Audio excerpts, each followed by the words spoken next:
नमस्कार, amazing news में आपका स्वागत है। मैं हूं कंचन ग्रोवर। क्या किसी की आत्मा किसी किले को बनाने में अड़चन बन सकती है? क्या कोई आत्मा किसी किले में अपना नाम पाकर संतुष्ट हो सकती है? एक ऐसी ही कहानी हिंदुस्तान के बेहद ही मशहूर किले की, जिसे दुनिया आज भी आश्चर्य से देखती है। ये कहानी उस किले की है जिसका निर्माण सवाई जयसिंह द्वितीय ने सन 1734 में करवाया था। ये कहानी उस किले की है जिसकी दीवार पर एक शव लटका मिला। ये कहानी उस किले की है जहां पर कुछ ऐसी गतिविधियां हुई जिसके चलते इसे हॉन्टेड प्लेस कहा जाने लगा। पर इन सभी के पीछे ऐसा कौन सा रहस्य छिपा है? आइए जानने की कोशिश करते हैं। सन 1734 में राजा जय सिंह के शासनकाल के दौरान इस किले का निर्माण किया गया। जयपुर को घेरे हुए अरावली पर्वतमाला के छोर पर आमेर की सुरक्षा को ध्यान में रखते हुए इस किले को बनवाया गया था।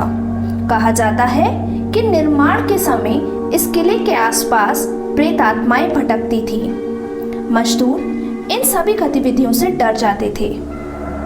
किले के निर्माण के समय ऐसी कई गतिविधियां भी देखी गई जिससे मजदूर बेहद ही डरे हुए होते थे। यह किला दिन भर में जितना बनता, रात में उतना ही ढह जाया करता था। किले को बनाने वाले मजदूर इसे देख हैरत में पड़ जाते और देखते ही देखते यह सिलसिला एक रहस्य में बदल गया।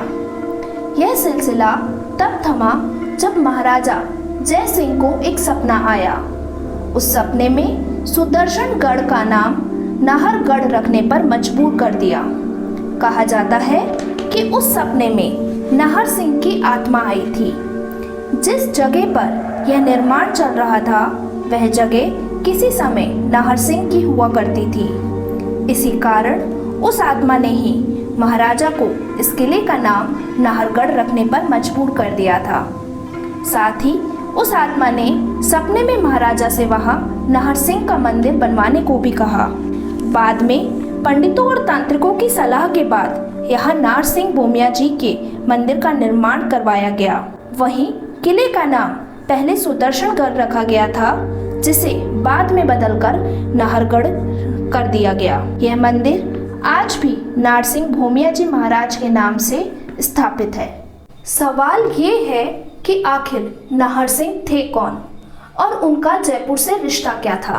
इन सवालों का जयपुर से कोई पुख्ता सबूत तो नहीं मिलता, लेकिन कहा जाता है कि नाहर सिंह कभी जयपुर के राजा हुआ करते थे। 1883 के बाद सवाई माधो सिंह ने नाहरगढ़ किले का विस्तार करते हुए यहाँ कई भवनों का निर्माण करवाया। साथ ही रानियों को ध्यान में रखते हुए कमरों को ऐसे बनवाया गया कि जब राजा किसी एक रानी के कक्ष में जाते तो दूसरी रानियों को इसका पता भी नहीं चलता था।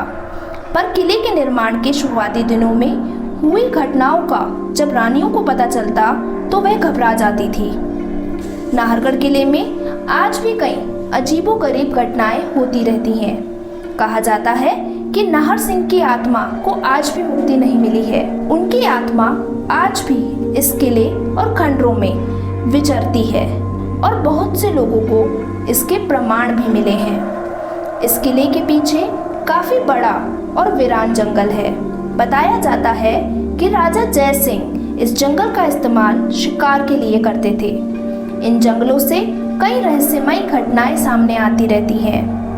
यूं तो विज्ञान भूत प्रेतों को नहीं मानता, लेकिन जयपुर के नाहरगढ़ में होने वाली अजीब घटनाओं के बारे में शोधकर्ताओं ने भी माना है कि अदृश्य ताकतों की वजह से यहाँ ऐसा होता है।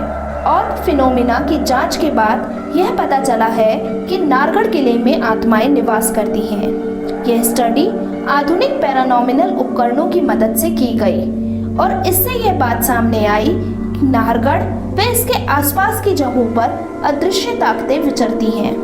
आईआर कैमरों की मदद से भी यह पता चला है कि रात में इन कैमरों में सफेद रंग की कई आकृतियां कैद हुई हैं। इसके अलावा उपकरणों के माध्यम से यह भी पता चला है कि नाहरगढ़ में अचानक से तापमान नीचे गिर जाता है और तेज हवाएं चलने लगती है।